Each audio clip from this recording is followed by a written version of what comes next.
Welcome to another episode of this podcast, the Coach Turf Podcast. And today we're joined again by Colin Reid. Hi, Colin. Hi, Daniel. How are you? I'm fantastic, thank you. How's your day been? Very busy. I've done a podcast in England today, which lasted over 2 hours. Lots of things going on. So it's been a busy day, but yeah, looking forward to discussing what we're going to discuss tonight. Well, as you know, we've discussed this prior to recording this one. We're going to be talking about arrival activities. What can you say to start off this topic? Yeah, I think arrival activities are essential for young players. I mean, obviously, depending what age group, but any age group up to 16, you can have a arrival activity. And what it does, it allows the players to focus or practice on the theme that you're particularly going to work on that evening, or what you've planned. It also gives you time.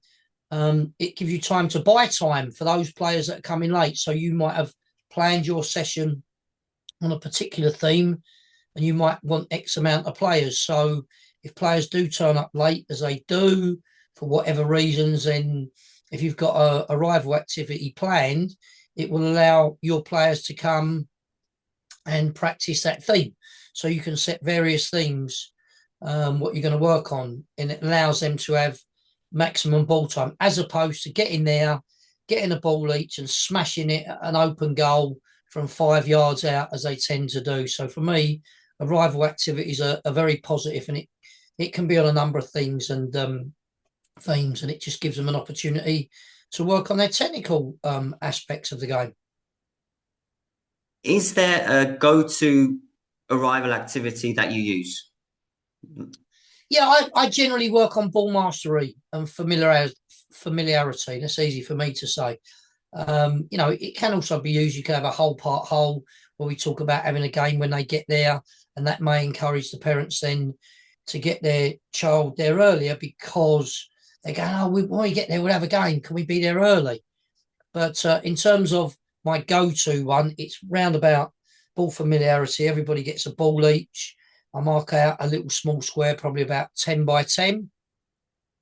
And they have various practice. They'll practice like inside the foot, outside the foot, sole, laces, toe, heel. So they know there's 6 parts of the foot. And obviously, if you've got 2 feet, there's 12 parts that you can particularly work on. And then when you combine them, and I've got lots of different moves to combine, maybe rolling over the top of the ball and then stopping it with the other foot. So there's not only practices in isolation, but there's ways that you can start introducing combinations and, in terms of dribbling, just changing direction. So for me, it's an essential part of the game. And of course, we talk about having between 1,200 and 1,500 touches per session to improve the players. And if you're doing lots of combinations where you do 20 of toe taps, 20 of them, when you've done 10 or different, or say 20 of those, and they've had a minimum of 20 without dribbling the ball around, then you're up to 20 or 400 without the manipulation of the ball around. So straight away, before they can start, you can incorporate 600 or 700 touches minimum within that prescribed arrival activity, lasting 10 minutes maximum. 10 minutes maximum. Why not longer? You can work on it longer, but I think if you had a theme in mind, and let's just say you had an hour session, and that's going worst way, you can have an hour and a half, you can have 2 hours. I think if you set it at 10 minutes, invariably that buys time for the people to come late. What it will also do, if they're comfortable with doing it, it will allow you time to go and set up your practices. So let's say you had a designated hour and you're on a 3G pitch or in a tight area, and there's a swap over time. I think it's really important that you can get them working on their own. They know what to work with. You'll start it off, and then because they've done it before, they can lead it and have responsibility for their own development. And then you can go around and go, I'm going to work on that. So I'll mark that practice out. I can mark that practice out, or your assistant can do that. But it does allow you to physically, if you was on your own, which is not always recommended through safeguarding, etc., but sometimes you will find yourself on your own, and then you can plan where you've planned your session. you can actually go and set it up so you can move smoothly from one practice to another practice. Or even if you've got a carousel where they go from this to that, then you can do it. So for me, yeah, I would say 10 minutes absolute maximum. And you did mention warm-ups, because I know we discussed arrival activities, but from what I'm getting is the topic isn't something that we could be talking maybe about for hours. But what about the warm-ups? What kind of warm-ups do you do with various age groups, and how do they differ? I think it's important, we talked about 8 to 16-year-olds in general. I think when they get to 14, or, when they go through puberty and, people mature at different ages, I think it's important you have a physical warm up. You could look at it two ways. You could wait for everyone there to do your physical warm up, and you haven't done anything too taxing if you wanted to use the arrival activity. It might be that you get players there that are early that can go and physically do their own warm up before they come into you. So for me, depending on their age and their maturity and where they are in terms of physical development, then I think you're always going to need a physical warm up. And even at that younger age, if they haven't gone through puberty, I think it's good habits to get them into talking about the parts of the body, the groin, the quads, the hamstring, the glutes, whatever, and showing them some relatively easy stretches, but to get them to understand the anatomy and the parts of the body. So even though it might not be of physical importance, when they do come and all of a sudden you introduce a physical warm up, then they already are aware of, like you say, the parts of the body and why they've got to do it. So for me, education from an early age is important, rather than suddenly go, oh, we're now going to do a warm up. Oh, what's that? Well, does anyone know where their quads are? Does anyone know where their glutes are, their hamstrings, and even your upper body, your deltoids, your pecs, taking throw-ons. So I think it's really important to have an understanding and be able to collate a number of practices, both physical. When you go to the advanced level, then you might have a strength and conditioning coach. But for me, as a coach, if you have an understanding of the physical side of the warm-up, and ball mastery and familiarity is imperative. So you can combine the two. And it's all about the timing. How long have you got? They may get longer, an hour and a half as they get older. So you've got time to incorporate all those things. But youngsters, it's about giving them good habits, talking about warm-ups, and making sure that they master the ball. Because if they master the ball, then any other practice you do after that becomes easier. And how early would that be? Because you said young players. What age groups would they be? Where you'd introduce those parts of the body so they get to know those. I've done it as young as 12 years old. Even though they may not be physically mature, if you just do literally 2 minutes of showing one stretch that you may do, and talk about stretching dynamically as opposed to ballistically or static stretching. There's various times, and if you've got an understanding of, that you need to warm up, to warm the muscles up, get the heart going and increase the intensity. And then we try and we talk about dynamic stretching. So we're not doing that ballistic bouncing quickly where we can do something. We talk to them about, and if you see players on the telly doing dynamic stretches, they incorporate the movements that you would do in a footballing game. And then the young players can get used to having to, give themselves certain time, and not forgetting that when they go away or when they go to school or when they might go to a club that's not really conducive to learning, without being rude, I always try and say, it's your body, look after it. You look after your body when it's younger, and it'll look after you when you get older. So it's more about habit forming, anatomy, and just talking about the mental side of preparation, which I think is imperative when they get older. So I wouldn't be obsessed with it and spend too much time on it, but I would just generally get into showing them why and the various parts of the body, and showing them the difference between a dynamic stretch, a static stretch, and a ballistic stretch. All part of their education. And when they're younger, you've got to be careful, because what we want to get into a situation where they go away and they stretch socially. So when they're not in the club, if they're only going once a week, it's a grassroots club, but they're starting to develop if they get older. We talk about, social stretching. Can they do stretching away from the club? And I was lucky, one of them players, that I didn't have to stretch. And as you get older, you realise you do have to stretch. And I think it's also talking about the cool down at the end. So where you've built up and you've worked, then you need to obviously have a cool down, which is really important because the muscles are warm. Then you can work on elongating those muscles or tendons, and you can talk about holding the stretches for a longer period of time. So it's all about education from the start. And whether they do it, you can't enforce it, you can't make them do it, but at least you've exposed them to good practice and what they should do if they want to prolong their playing career, or if they get an injury. Hopefully, this will prevent an injury. And if they come back from injury, then obviously, they have to understand that, I might have to spend more time on an ankle or a knee or a particular part of the body because that part's a little bit vulnerable and we need to strengthen it, or we need to ensure that it's ready for the activity that we've got planned ahead. That's an interesting point that you've made because, the cool down, I know it's at the end of the session, but that is very important because I don't think a lot of people think too much about that. So when would that come? Because it differs, doesn't it? Like when you're coaching kids and when you're coaching teenagers and adults. Yeah, I think that's about gaining the knowledge to have an understanding. But I've taken professional sides, and I won't tell you what professional side it was, where the club was full time. They was professional. They was in the football league, and then they come out of the football league. And I asked them about a manager. I wouldn't mention his name. He was a very high profile manager, and he's been a manager in the football league. Spoke to the players about warm ups and cool downs, and they said to us, or said to me, that we never always did a warm up, let alone a cool down. And I was very frustrated. And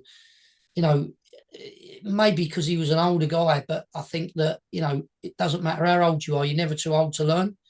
And for me, there's specialists now, strength and conditioning guys, and people in football are spoiled. I went into this club as the assistant manager stroke coach, and we didn't have a strength and conditioning coach initially. It was me that took the pre-season for a professional side. So after that season, when I had lots of injuries, then touch wood, and that's what happened. The injuries were very low, and there was none through. It wasn't through the lack of education. It was left for the professionals. I would always take the warm up, but with youngsters, you want to show them. But in terms of, can we give them the responsibility and the ownership for them to go away and do it? So when they go to school, they go to a place where they may not necessarily be told to do it. They've got to take responsibility for their own bodies. And I think by showing them and then obviously let them lead it, and then ownership of it is imperative for their own well-being and the prevention of injuries, and the mental side and physically getting the body ready for the activity ahead. That's interesting as well because you mentioned ownership and also learning about this. Have you ever got to a point where you no longer, lead the warm up? It's up to the players to do that. Is that the goal Yeah, eventually? at the different levels I've been in, you try and get it, and what you then do is step back and observe them. Some players will naturally cheat. Some players don't feel the necessity to actually warm up. But the warm up is for three things: it's to prepare the body physically, it's take it from an active, a resting state to an active state, and the mental preparation. So all three things are really important. So for me, yes, you want to give them that ownership. And if you do it all the time and you tell them, just watch me, watch me, watch me, if you're not there, they would have forgotten them. But if they know that they're going to be taking it and you're going to be leading it next time, or show me two exercises I've shown you, then, again, it's giving them ownership. So when they go on and they become coaches, if they drop out the game or whatever, they might want to go and specialise in strength and conditioning. They might want to go into that side of it. So for me, education is imperative. And if you can do that at an early age, but not spending too much time on it, recognising when it's more important than not, it's good habits. And I think if you can coach people from an early age to have good habits, then it sets them up for life. So just to sum up this part of information, what are the age groups you're talking about? It varies. So if they come in at 6-year-olds, you're not going to spend loads of time doing physical activity. And I've seen, and I spoke it about today on another podcast, people running around a football pitch without a ball. And I always say, you know, you never see a person go to a piano lesson and the piano teacher says, go and run around the piano, and then they start playing it. They'll do all these sort of exercises here. Yeah. So for me, in football, we're not always educated for whatever reasons. It might be ignorance, it might be naivety, it might be we haven't been on the course. So going back to the age groups again, not too much on that younger age, but as they get up to like 10, 11, 12, you will get an early developer, maybe earliest at 12 years old, but then it's about habit forming and about getting them prepared for when they have to do it. And some people will mature quicker, their quads are developed, and that's the biggest muscle in your body. And some people from certain nations are prone to hamstring injuries because of the physicality of the body and the body being different from different parts of the world. Particularly, and I've been educated in terms of Caribbean players or people originate from Africa in terms of the structure of the pelvic tilt. And that's why we might see sprinters that are prone to injuries. So just having a little bit of knowledge, but not being obsessive about it, but recognizing when players go through puberty and the stages of development. And then you've got some players that don't physically need it and they'll be in the same age group. And I always think the under 14s is the age group where people will mature and go through puberty and develop, and they could be 6'1", 6'2", and you could have the player that's still 4'10" that hasn't gone through puberty. And that's the biggest differential for me is the under 14 age group. Under 15, 16s, they start catching up, or, you know, it gets like that. So you have to have an understanding of the physiological side of it and the psychological side of it in terms of being an early developer and, you know, maybe, well, you know, I'm going to stoop because I'm too tall, and an under developer that feels a little bit inferior because, you know, he hasn't got the physicality or gone through what the other players have gone through. So for me, it varies, and it's just having an understanding of the generics of it, but then being able to see it and then giving the various players. And I've been into clubs and I've talked about, you know, not doing weights, but being able to do plyometrics and using your own body weights. So whether it's to build some strength in your quads and doing some lunges, or doing some your upper body and doing some press ups and showing them the different grips that works. You know, the wider you have it, the more on the outside, more inside. It's going to do the chest and the arms as opposed to that. So I think when you've got the experience and the knowledge that I've got and I've been trained in, you start that. But there's specialists that do that. So when you go into the bigger pro clubs and the environments, they will have a specialist that deals with that, and then you pass them over to them. But I think when you go into certain levels, you may have to be, as I was, the guy that's preparing them for the season ahead. And, you know, a little bit of knowledge is dangerous, but having a little bit more knowledge will help you support the players. And not only, you know, it supports the four corners. So we talk about the physical corner, we talk about social corner, technical and tactical. And the social corner. So they're all very instrumental. And if you can educate yourself in those four corners, then it helps. And that's not undermining the experts or specialists within that field. Just as a bonus question to you, because this often comes up, especially with coaches who are starting out.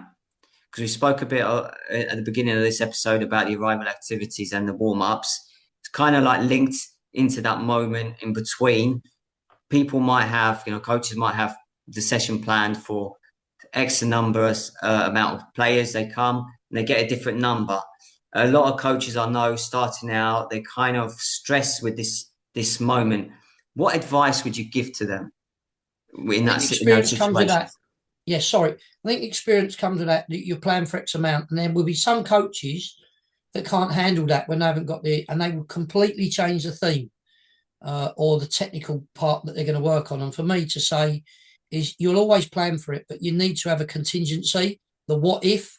So I plan for 12, depending what age group you're working with, and I get 9. It's an odd number. So straight away, that causes a problem. And some people go, well, I haven't got 12, I can't do it. Well, you can, and you can improvise. So for me, always have a contingency. If I'm working in pairs, well, maybe have a group of three, and rotate them or whatever.